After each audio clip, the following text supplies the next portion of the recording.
When he goes to the cow farm, his job is to give the cows their vaccinations. So he gives about 200, some crazy number vaccinations, and then he says how much he got paid for each cow, right? So he's explaining this instead of Ustaz in front of Ustaz Spam. Okay, he's explaining this in front of Ustaz Spam. Do you know, after he left, Ustaz Spam looks at me and smiles and says, we're missing the Muridiyya Tariqa.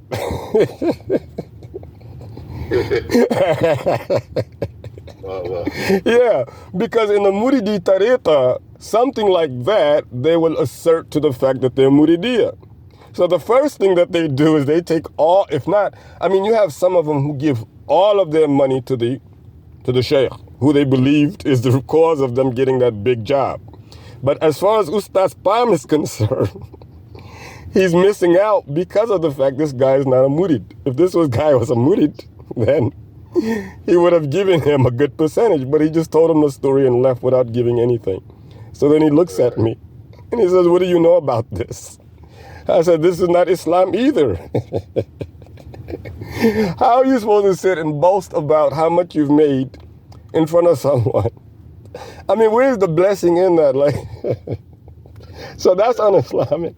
But it's off tariqah that you don't even, the Muridiyya tariqah, obviously, that you don't take, a strong amount of that and you give it to them, because they believe, that this is how, you have to sacrifice your wealth and your blood and your sweat to get to paradise. If you believe in the tariqah, the path that you're following, you believe that this is the path to paradise. So that's why you would give for it. But Ustaz Ahmed is a different story, his setting was before Ustaz Palm's setting. And he's having problems of his own now because a lot of the students, and I think I have to, at some point I have to discuss the differences between the two schools of thought, because there is advantage and disadvantage, there's pros and cons in each. But Ustaz Ahmed is also, he doesn't follow Sufi tariqah, nothing, right? And his students who are, now like us, like in my, those of us, I should say, they also don't follow tariqah. But they don't follow an imam either, they don't follow him. Like, they literally defy and try to contradict, right, at every point in opportunity they can, because they don't have the adab of a tariqah. They don't have the discipline of a tariqah.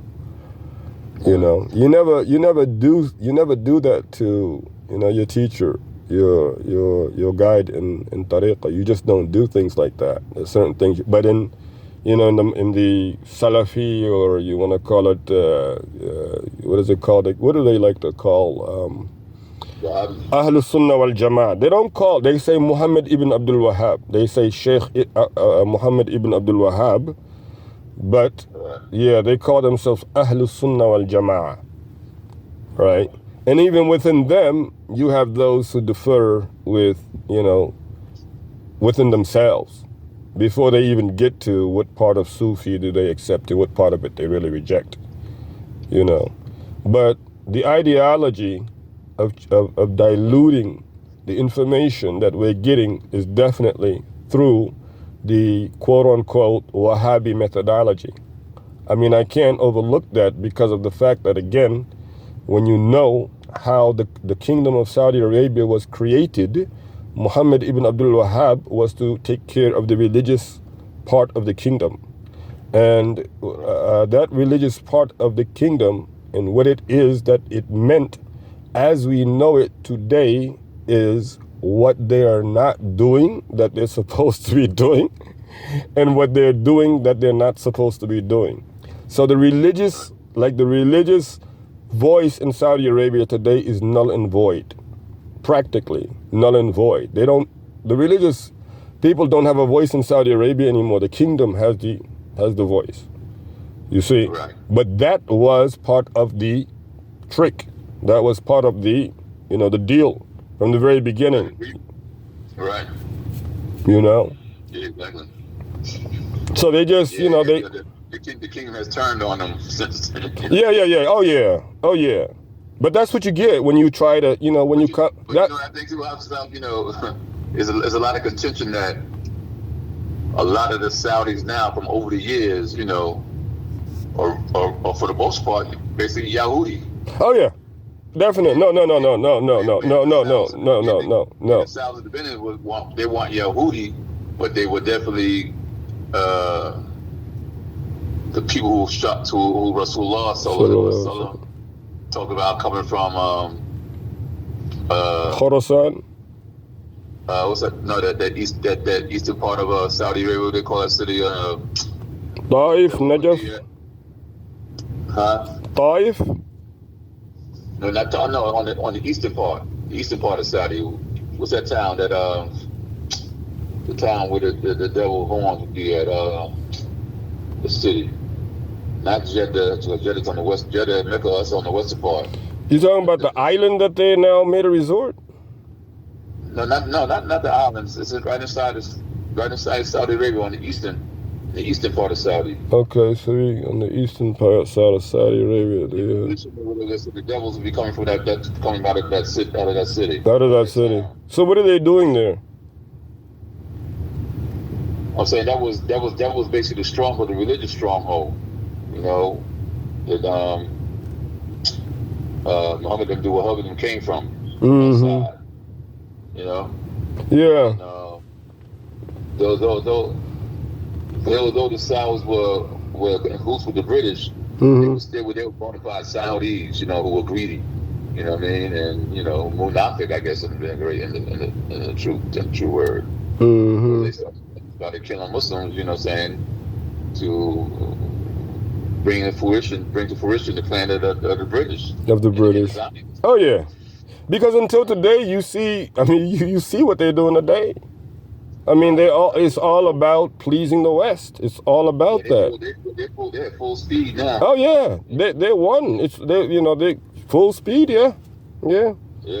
But that's the nature of, and then of course remember what Allah Subhanahu wa Taala says. The ones who turn their back on the mercy of Allah. The mercy of Allah is the Quran. You turn your back on the mercy of Allah. Allah assigns shaitan to be a guide. So that's what it is what it is. But it's, that's why we're willing to battle it out. And that's why we're willing to give our lives for it and everything that we have. Because if we don't, we know for a fact that we're going to be continuously living under this occupation. That's what it is. It's occupation. They've systematically placed you under occupation. I mean, the Muslim countries are even worse than the non-Muslim countries. And the way you know is when you have Muslims coming from Muslim countries to America, solidifying the fact that they learned their deen in America. They didn't learn any of their deen in the Muslim country. They only started practicing when they got to America. That sounds wrong with that picture. And it's strange, like you actually came to America to make money. And now this is the only place you're practicing. You don't practice in your own country, in the Muslim country. Yeah. That's the reality of the situation. And if we allow that to happen where non-Muslim countries are teaching Muslims Islam, and Muslim countries are teaching Muslims how to live on the West. Because again, Senegal, Gambia, wherever these countries are, these Muslim countries, they try so hard. The women bleach their skin. They wear these wigs trying to look white. The men dressing up like a white executive. You understand the language, everything they're doing, to prepare them to come to America, prepare them to go to the Western countries.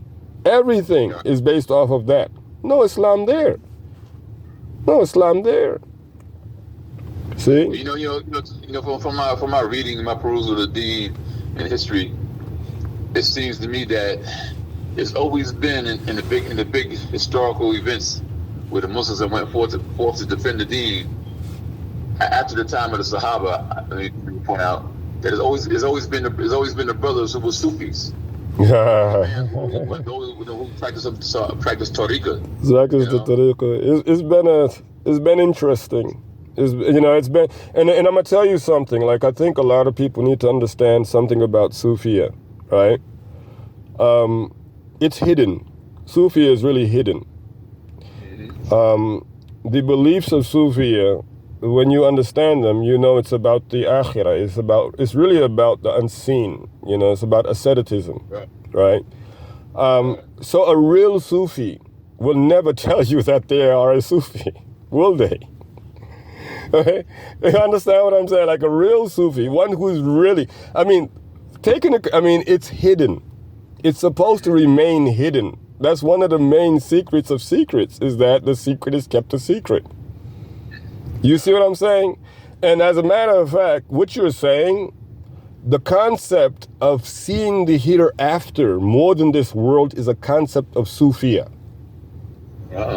In reading the Sahabas, from the battle of, I'm not going to say Badr, because Badr was not the first battle. From the very first expedition, Sayful Bahr, the Sahabas preferred the Akhirah more than this dunya. That's right. You understand what I'm saying? Right. And that's why the brothers always said, term Sufia came afterwards. Right. The action, the action always was alive from Rasulullah. That's what I was trying to explain to somebody yesterday. They learned what Sufis do on YouTube. Okay, I said to him, but what does Sufia mean? What would they believe? He says it's not in the Quran. But if you look at Inna hadha la fi suhuf al-ula, suhufi, twice the reference to suhuf has been mentioned. This is the way. So basically, again, when people do not understand, it becomes very, very difficult for them to make statements about what it is that they do not know. You want to claim that Sufi does not exist in Islam, prove that what they did, they were doing it for dunya and not the akhirah, and then there's no problem. You see the point? I guess one of the biggest problems I saw was that along the time, the tariqah is being established, a lot of people were doing some wild stuff, just like regular Muslims. Rasulullah said that his ummah would do the same sins that the Bani Israel did and more. Yes. And so what we see is that, just like in the regular rank and file Muslim community who say they don't believe or practice Sufia, in the Sufia tariqas, there's so-called talibs of practicing, people trying to practice to be Sufi who do ridiculous things. They do wrong things. And they have to be checked by other Sufia, so that the rank and file people don't bomb blast the concept of Muqsin just because of one or two or 100 out of a million people who do things that are considered bit to death. No, see, you that can't lump everybody together, right? Because just because some people who say they practice or tariqah do some wild stuff, you can't lump them together. Right. With other you know what I mean? No. See, the truth of the matter, just like you said, it exists in every camp. In every single camp, you will have good and bad people. In the time of Prophet Muhammad sallallahu alaihi wasallam, you had Sahabas who were really good. Sahabas who did for no other, Sahaba in terms of they witnessed, they believed, they supported, they assisted. They were all with him on every battle. But then you had some Sahabas who are not that strong. Unfortunately, you even have munafiqeen. And you cannot tell that they're munafiqeen. But they were living in Medina. They were support. Can you believe that munafiqeen even went on jihad themselves? They went and they died on jihad. Munafiqeen. You understand? And so the point is that you will have people in the non-Salafi camp saying that everybody in Salafi is wrong. You will have people in the Salafi camp saying everyone who is following non-Salafi is wrong. But you cannot do that. Wherever you go, you have good and bad elements there.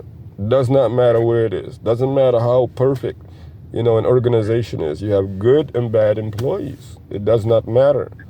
See, but one thing is for sure, I would hope that people really look at the Quran, and I'm not just talking about read it and get the Shakespeare meaning.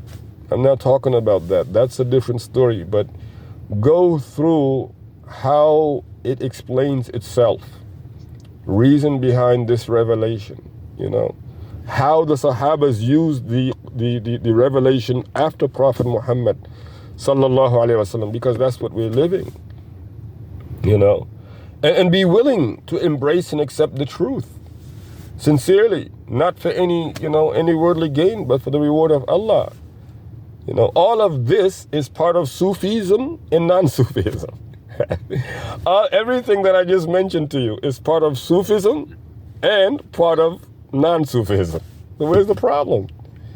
It's simple. Islam is simple, and people have made it difficult for no reason. It's uncalled for. It's uncalled for. People need to give them those bright brains that Allah has given us a chance to work. Do research. We know for sure how it's stopped that, it's gonna get worse before it gets better right now. I mean, it depends. It really, and I agree with you to an extent. But when you accept for a fact that it cannot get any worse than this, then no, it cannot get any worse. Yeah, right. It can't get any worse. No, it really. The only thing I can see, right? That the LGBTQ community made history in the midterm elections. Yeah. All right. I'm glad you know. All right.